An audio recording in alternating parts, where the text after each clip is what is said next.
Prosím. Sebastian, musíš pomôcť. Dom je zatopený, všade sú plameň a asi keď je posadnutá. Upokoj sa, som na ceste. Povedz mi, čo sa stalo. Vieš, ako sa nás poprosil. Mohli by ste pomôcť zabaliť veci v dome mojej mamy. Sťahuje sa a má problém so sťahovákmi. Jasné. Jasné. No a? No, tak nejak sme ho podpalili. Nech to zhorí. A keď zjedol démona, Prečo sa toto deje? Potreba trošku podrobnejšie vysvetlenie.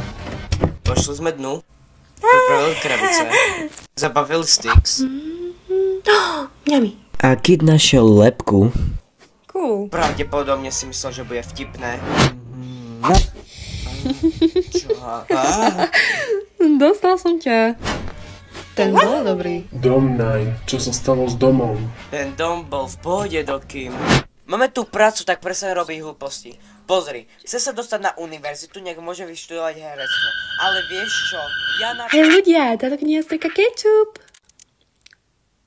To není kečup. Máme šancu získať peniaze, ale všetko to ničíš. Čo to? Čo sa sakra deje?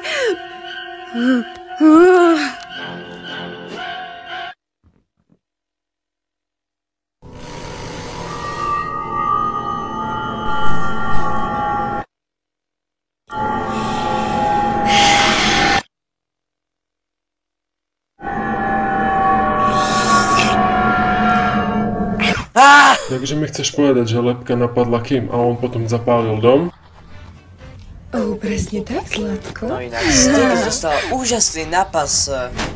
Voda.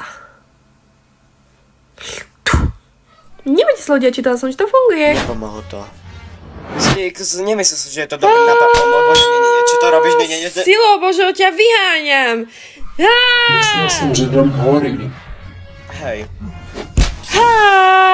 Nebojte sa, ľudia. Najlepším bojom proti vode je oheň. Nie, prečo by si to povedala? Je to zlý nápad. A už to horí.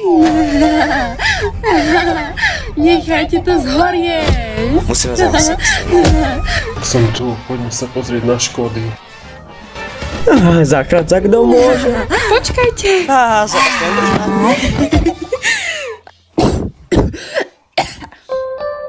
Aha, vy ste našli moju babku. Človeče. Tvoja babka je nechutná.